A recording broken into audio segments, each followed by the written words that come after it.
செவியை எனக்கு சாய்த்தபடியால் நான் உயிரோடு இருக்கும் அளவும் அவரை தொழுது கொள்ளுவேன் என்று சொல்றார்.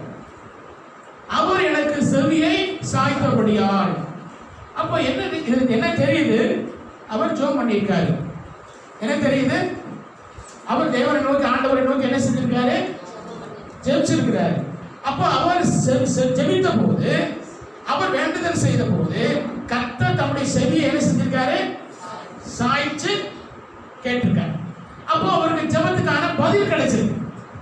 ஜெபத்துக்கான பதிலை அவர் கொடுத்திருக்கிறார். அதனால சொல்றாரு, நான் உயிரோடு இருக்கிற வரைக்கும் அவரை நான் தொழுது கொள்வேன்.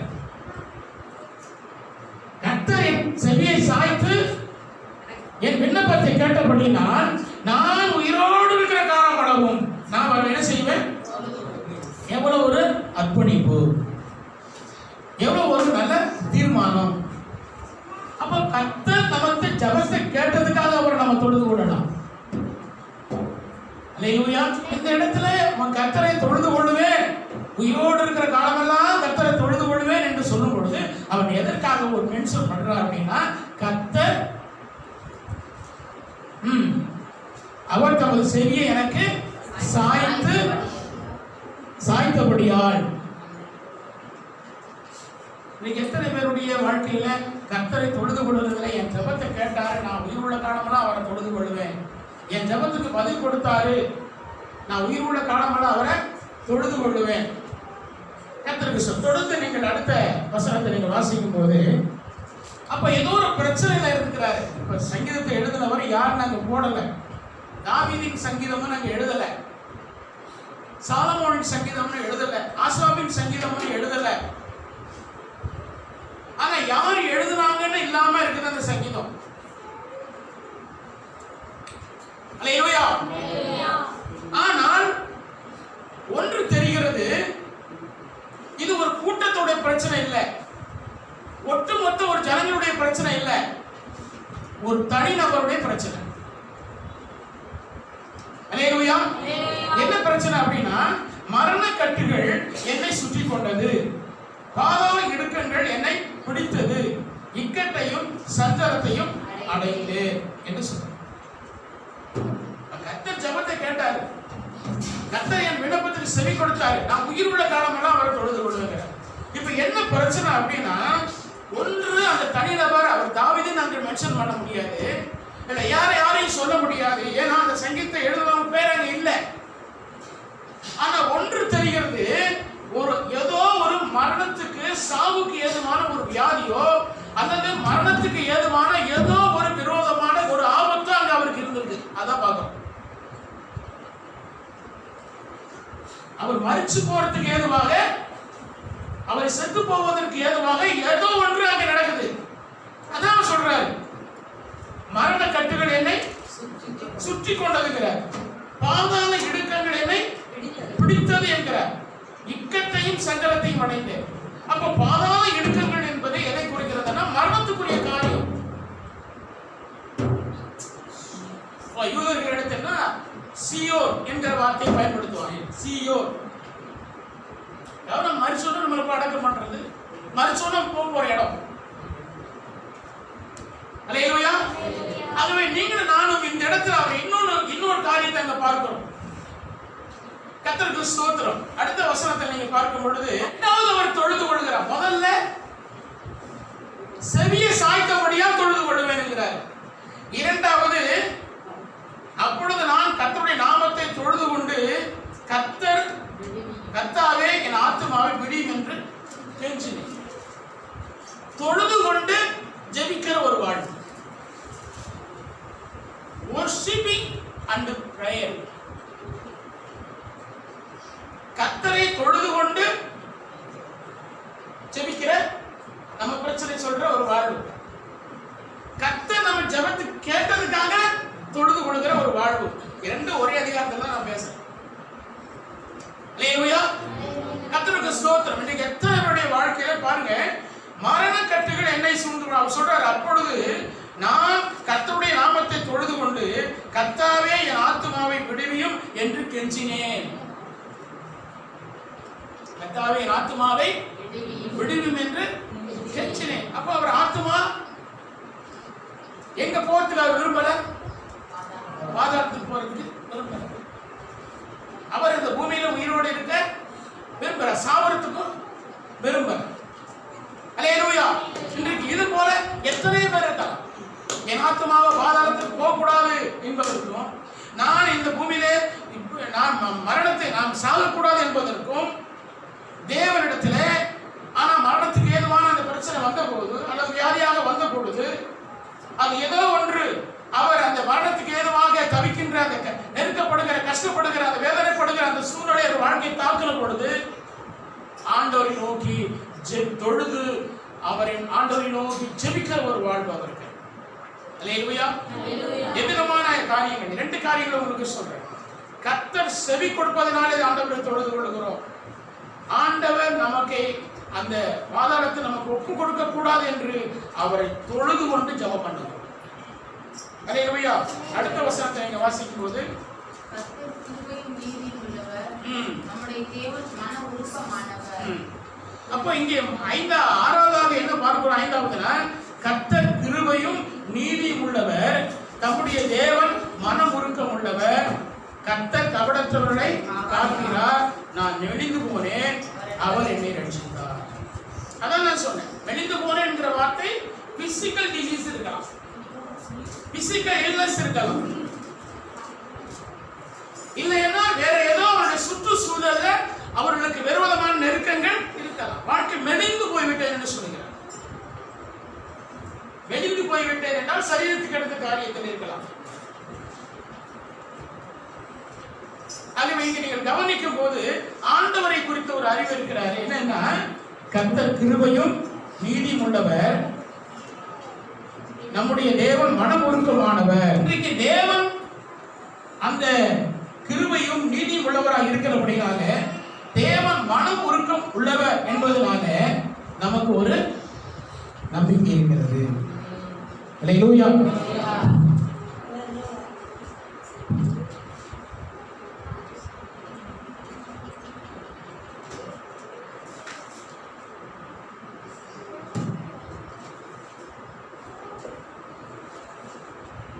அல்லேலூயா. கர்த்தருடைய பரிசுத்த நாமம் மகிமைப்படுவதாக. அருமையான தேவனுடைய பிள்ளைகள், இந்த வேத வசனங்களை நீங்கள் புரிந்து கொள்ள முடியாதபடி ஏதோ குழப்பமாக இருக்கிறது போல தெரிகிறது. நீங்கள் இந்த வேத சத்தியத்தை சரிவாக புரிந்து கொள்ள முடியாதபடிக்கு ஏதோ ஒரு நீங்கள் மனக்குழப்பம் அடைகிறது என்று நான் உணர்கிறேன். ஆனால் ஒன்றை நீங்கள் வரிசையாக நீங்கள் புரிந்து கொள்ள வேண்டும். தேவனை நாம் தொழுது கொள்ளும் போது முதலாவது கர்த்தர் நம் ஜெபத்தை கேட்டதற்காக நாம் தொழுது கொள்ள வேண்டும். இரண்டாவது, தேவனை தொழுது கொண்டு நாம் தேவனிடத்திலே ஜெபிக்க வேண்டும். இந்த சங்கீதத்தை பொறுத்த வரைக்கும் அருமையான தேவ பிள்ளைகள், இந்த சங்கீதத்தை எழுதின நபரோ அல்லது அவர் தன்னுடைய வாழ்க்கை குறித்து சொல்லுகிறாரோ என்று எனக்கு தெரியாது. ஆனால் அவர் மரணத்துக்கு ஏதுவான ஒரு பிரச்சனை கூட இருந்திருக்கிறார். அவருடைய ஆத்மா பாதாளத்துக்கு போய்விடும் என்ற ஒரு ஆபத்தான கட்டத்திலே இருந்திருக்கிறார். எத்தனை பேர் இன்றைக்கு கர்த்தருக்கு ஸ்தோத்திரம், பாவத்தோடு நாம் மறிக்கும் பொழுது நம்முடைய ஆத்மா பாதாளத்துக்கு தான் போவோம். சாதாரணமாக இந்துக்களும் முஸ்லீம் எல்லாரும் சாகும்போது அந்த இங்கு சொல்லப்பட்டதான சீருக்கு தான் போவாங்க. அது சீயோன் என்கிற வார்த்தை அது நரகம் என்கிற வார்த்தை அல்ல. நரகம் என்பது மிக மோசமான தவறு செய்கிறவர்கள், மிக மோசமான பாவ வாழ்க்கையில் ஈடுபடுகிறவர்கள், மிக மோசமான சூழ்நிலையில் இருக்கிறவர்கள் தான் கடைசியாக கடவுள் கொடுக்குற இடம் தான் லாஸ்ட் பிளேஸ். என்னங்க நரகம்? அந்த நரகம் என்பது எல்லாம் வேதத்தில் வெளிப்படுத்துகிற வாசிக்கும் போது அக்கினி கடலும் பாதாளமும் மரணமும் எங்க தள்ளப்படும்? நரகத்திலே வெளிப்படுத்தலை வாசிக்கிறோம். லாஸ்ட் பிளேசஸ் தான் நரகம். அப்போ வேதம் இங்க இடத்துல சொல்லும் போது அந்த நரகத்தை பத்தி சொல்லலை, மனித வாழ்வில் நடக்கிற மரணத்தை பற்றி சொல்லப்படுது. மரிச்ச பிற்பாடு அந்த மனிதன் போகக்கூடிய ஃபர்ஸ்ட் பிளேஸ், முதல் இடம், அதை பற்றி சொல்லப்படுது. அல்லேலூயா, அல்லேலூயா. என் ஆத்துமாவே கர்த்தர் உனக்கு நன்மை செய்தபடியால் நீ உன் இளைப்பாறுதலுக்கு திரும்பு. கர்த்தர் இப்ப நன்மை செய்துட்டாரு. இப்ப ஆத்துமா பார்த்து சொல்றாரு, ஆத்துமாவுக்காக வேண்டாரு. இப்ப சொன்னா கர்த்தர் நன்மை செய்தபடினால ஆத்துமாவே உன் இளைப்பாறுதலுக்கு திரும்பு. அப்ப அவர் சுகத்தை பெற்றிருக்கிறார். அதே 8வது வசனம் பார்க்கும்போது என் ஆத்துமாவை மறந்துவிடும், என் கண்ணை கண்ணீருக்கும் என் காலை இடறுதலுக்கும் தப்புவித்தீர் அப்படி சொல்ற. அப்போ அவர் வாழ்க்கையில் என்ன இருந்துச்சு? மரணம் இருந்தது, கண்ணுல கண்ணீர் இருந்தது, வாழ்க்கையில இடரல் இருந்தது. அப்ப இடரல் என்ற வார்த்தை என்ன எது புரிகிறது? அவர் தனிப்பட்ட வாழ்க்கையிலே சுத்தம் இல்லாமல் இருந்திருக்கலாம், தூய்மையான வாழ்வு இல்லாமல் இருந்திருக்கலாம், ஏதோ ஒரு காரியத்தில் தேவனுக்கு எதிரான காரியங்களில் ஈடுபட்டு அப்ப இன்றைக்கு நான் மரித்தால் பாதாளத்துக்கு போய்விடுவேன், அக்னி அந்த தேவன் நம்மை தண்டனைக்கு நேராக அனுப்பிவிடுவார் என்ற பய உணர்வோடு அவருடைய மனசு இருந்திருக்கலாம், இருதயம் இருந்திருக்கலாம். அதனால் எனக்கு 3 காரியம் அவர் அங்கே சொல்றாரு. என் ஆத்துமாவை மரணத்துக்கும், என் கண்ணை கண்ணீருக்கும், என் காலை இடங்களுக்கும். அப்போ 3 காரியத்திலிருந்து அவருக்கு விடுதலை கிடைச்சிருக்குது. அதனாலதான் இப்ப ஆத்மாவுக்கு என்ன சொல்றாரு? திரும்பு, ஆத்மாவே நீ உங்கள் இழப்பாதற்கு திரும்பு. ஏன்னா தேவனுடைய மன்னிப்பை அவர் பெற்றுக் கொடுக்கிறார், தேவனுடைய சுகத்தை அவர் பெற்றுக் கொடுக்கிறார். தேவன் அந்த மரணத்திலிருந்து மறிக்காதபடிக்கு தேவனை தப்புவிக்கின்றார். வசனங்களை வாசிங்க. தப்புவித்தீர் 9வது வசனம்.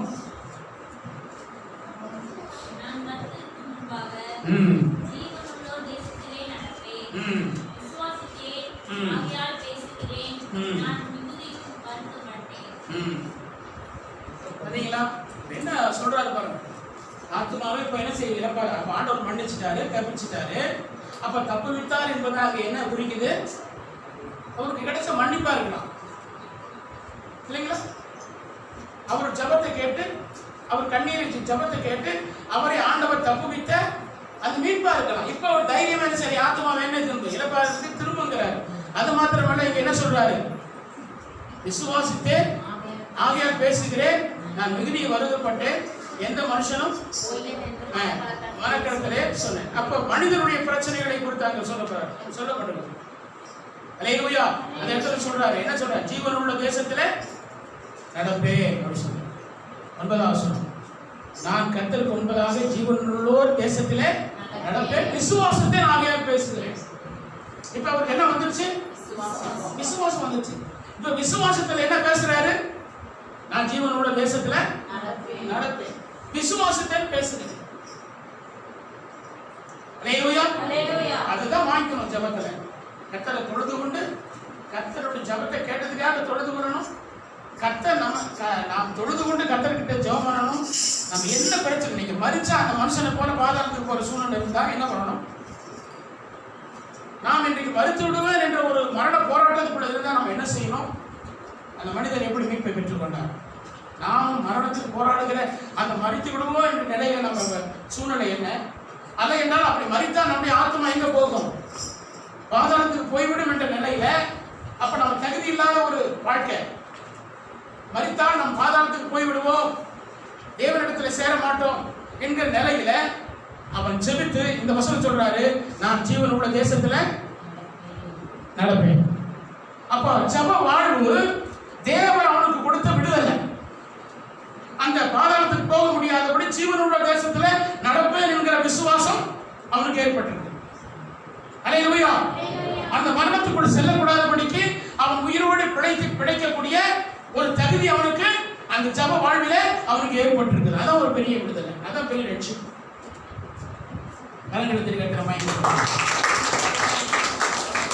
அடுத்த வசனம் 12.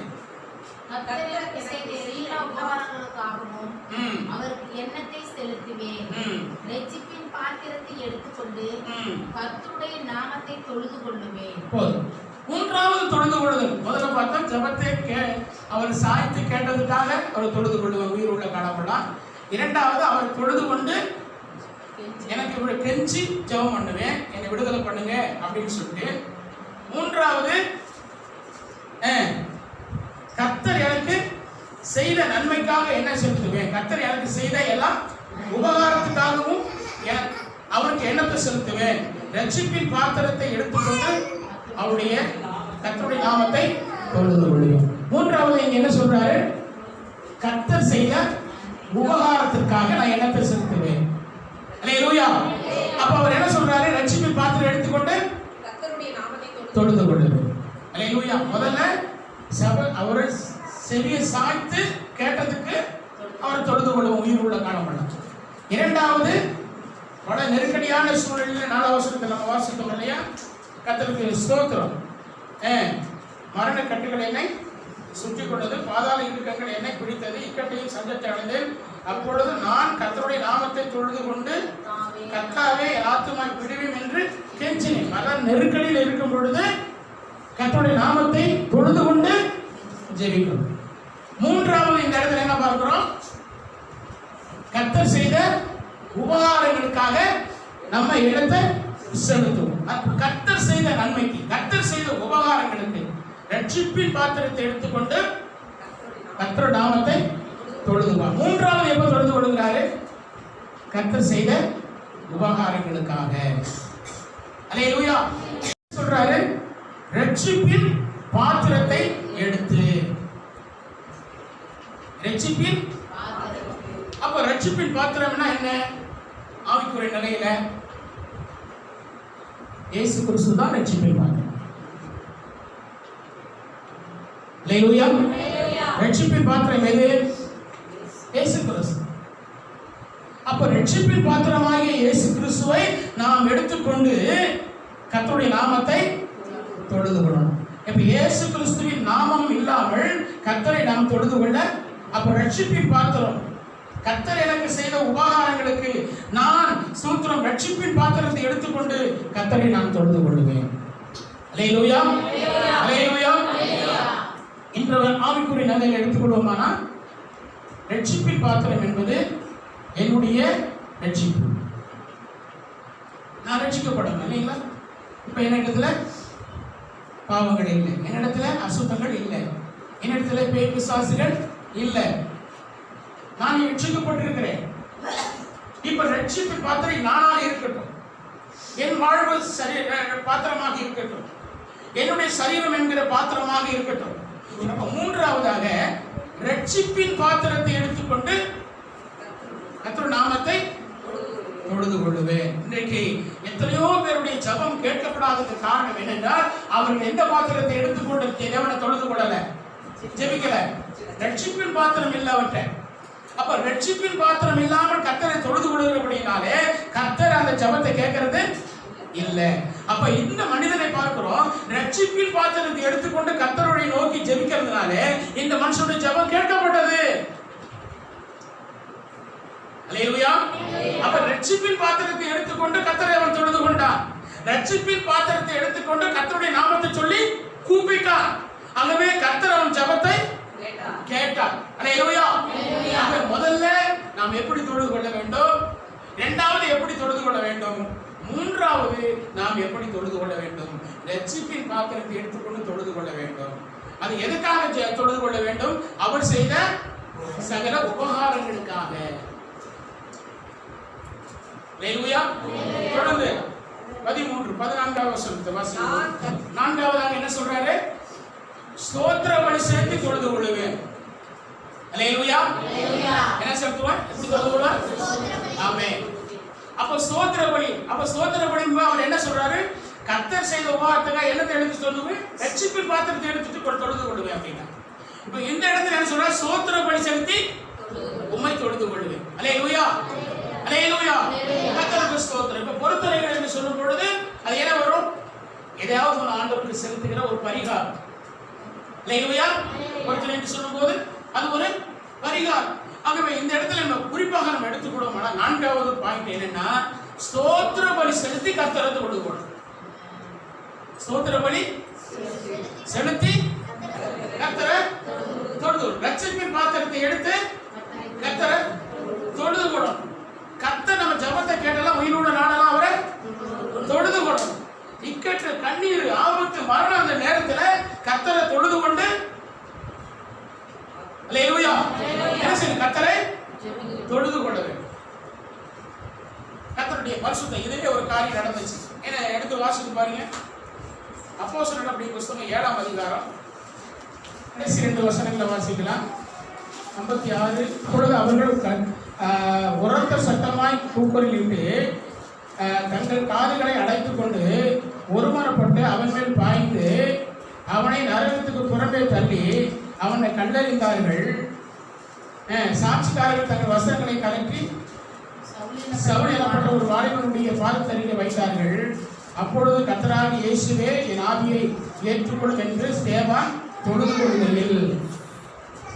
எவ்வளவு நெருக்கடியான சூழ்நிலை, எவ்வளவு ஆபத்து, எவ்வளவு மரணத்தை சந்திக்கிற ஒரு நேரம், பயம், திகில், கரர், பயங்கரமா நிறைந்த ஒரு சூழ்நிலை.